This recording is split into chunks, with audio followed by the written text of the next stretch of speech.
छोटी सरकार बनाए की कवायद तेज हो चुकी है। नगर निकाय चुनावों की घोषणा हो चुकी है और हिसार से वार्ड नंबर 8 से भारतीय जनता पार्टी की टिकट जो है राजेंद्र सैनी को मिल चुकी है। राजेंद्र जी इस वक्त हमारे साथ मौजूद है। राजेंद्र जी, मुझे ये बताइए, वार्ड के अंदर ऐसे कौन से मुद्दे रहेंगे जिसके ऊपर आप काम करने वाले हैं?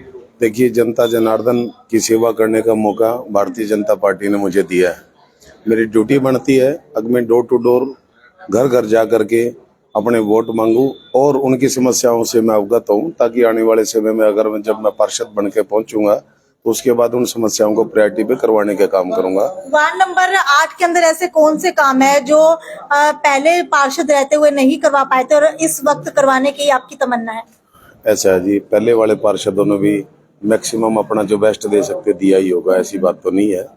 देखिए, वो भी बीजेपी के सिंबल पे ही लड़े थे और उनसे जितना मैक्सिमम हो पाया उन्होंने भी किया है पूरी निष्ठा के साथ। देखिए, और वैसे वार्ड के काम कभी खत्म नहीं होते, हम करवाते हैं कुछ ना कुछ। आज नए काम करवाए, कल कोई और रोड टूट गया, फिर उसके ऊपर काम, निरंतर ये काम चलते ही रहते हैं। और चलते चलते कामों में जैसे टाइम आ ही जाता है एक न एक दिन, क्योंकि परमानेंट तो कोई होता नहीं है, 5 साल के लिए होता है पार्षद भी। फिर भी कुछ काम अगर पेंडिंग रह गए होंगे तो मेरे बड़े भाई भूप सिंह के द्वारा तो उस पेंडिंग कामों को मैं करवाने का काम करूंगा। और बीजेपी के द्वारा मेरे को नहीं लगता कोई काम रुकेगा जी। बीजेपी बहुत मजबूत पार्टी है जी और काम करने में निष्ठा रखती है। तो भूप सिंह रोहिला आपके साथ खड़े हैं इस चुनाव में? जी बिल्कुल, बड़े भाई हैं मेरे, आज से नहीं, मेरे 25 सालों से संबंध है, मेरे बड़े भाई हैं जी और मेरी पार्टी के सीनियर पदाधिकारी है। मुझे उनका पूर्ण आशीर्वाद है और मेरी मीटिंग भी होती रहती है और मेरे वार्ड में हर जगह कैंपेनिंग में भी मेरी काफी मदद कर रहे हैं वो। अच्छा, अभी हमने देखा था कि पोपली जी भी यहाँ पर आए हुए थे, आपके चुनाव के अंदर काफी ज्यादा भागीदारी निभा रहे हैं। क्या लगता है उनके आने का असर कितना ज्यादा पड़ेगा? देखिए, मेरे भाई प्रवीण पोपली जी का और मेरा ये पहला ही चुनाव है जी। वो मेरे उसमें खड़े और मैं पार्षद उसमें खड़े और मेरे बड़े भाई हैं और मेरे उनसे कम से कम 15 सालों से संबंध है। अच्छा, वार्ड नंबर 8 की अगर बात करूँ, काफी सारे प्रत्याशी खड़े हैं, किसको टक्कर में मान रहे हैं? देखिए, मैं टक्कर तो किसी की मान ही नहीं रहा हूँ, क्योंकि हमारी टक्कर में कोई है ही नहीं, किसका नाम ले मैं?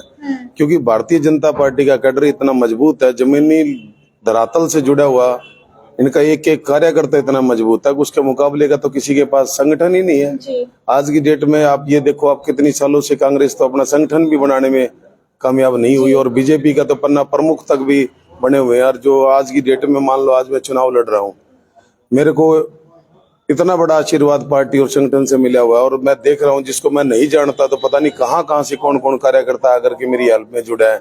अच्छा, वार्ड नंबर 6 की अगर बात करूँ तो कुछ कटौती जो है एरिया वाइज हुई है हर वार्ड के अंदर। पहले जो एरिया वार्ड नंबर 8 के अंदर आता था जब भूप सिंह रोहिला यहाँ से पार्षद थे। देखिए, ऐसा नहीं है, गलत और झूठे आरोप में कोई फायदा नहीं है। देखो, बिना प्रमाण के किसी पे एलिगेशन नहीं लगाने चाहिए। हाँ, ये बात ठीक है, जैसे कि मैंने आपको बताया कि किसी भी कार्यकाल के अंदर कुछ ना कुछ पेंडिंग रह ही जाता है, चाहे आदमी जी कितना ही बेस्ट दे, फिर भी कुछ ना कुछ आई जाती है कमियां।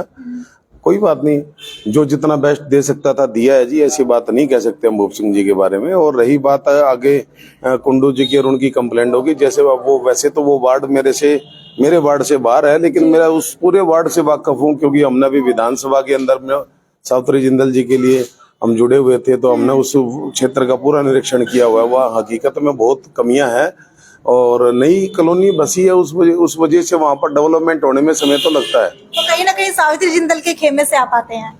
जी बिल्कुल, मेरे को माता जी सावित्री जिंदल जी का पूरा आशीर्वाद है और साथ में मैं बीजेपी पार्टी भी ज्वाइन कर चुका हूँ उनके साथ साथ, और बीजेपी का आशीर्वाद से मुझे टिकट मिली है।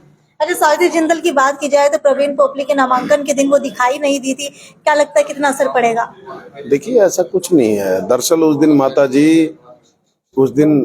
माता जी यहाँ नहीं थे किसी अर्जेंसी की वजह से, और सीएम साहब खुद स्पेशल उनका करवाने के लिए आए, और साथ में जगदीश जिंदल जी, हमारे ललित शर्मा जी और जिंदल हाउस की जो मेन लॉबी की जो टीम है वो सभी उनको नामांकन के टाइम थी मौजूद। ऐसी कोई बात नहीं है। चलिए, अंत में लोगों से क्या अपील करना चाहेंगे वार्ड नंबर 8 के?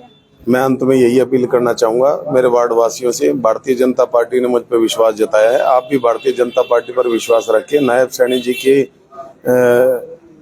अगुवाई में सरकारें चल रही है, नरेंद्र मोदी जी की अगुवाई में सरकारें चल रही है। इस छोटी सरकार को भी बनाने का कार्य करें और वार्ड के अंदर अगर किसी भी प्रकार का कार्य पेंडिंग है या कुछ रह गया तो उस कमी को भी हम दूर करने का कार्य करेंगे और वार्ड की किसी भी समस्या को हम जड़ से उखाड़ने का काम करेंगे। अगर कोई वार्डवासी हमारे पास आएगा तो समस्या को प्रायोरिटी पर लेकर के हमारे मंत्री जी, हमारे विधायक जी हैं मैडम सावित्री जिंदल जी और डॉक्टर कमल गुप्ता जी हमारे बैठे हैं बड़े, और शीर्ष नेतृत्व बैठे हैं। अगर जो मेरे लेवल की बात होगी तो मैं शॉर्ट आउट कराऊंगा, वरना उनके पास लेके जाऊंगा और उनसे भी करवाने का कार्य करूंगा। जी, क्या लगता है राजेंद्र सैनी कितने वोटों से जीत दर्ज करेंगे?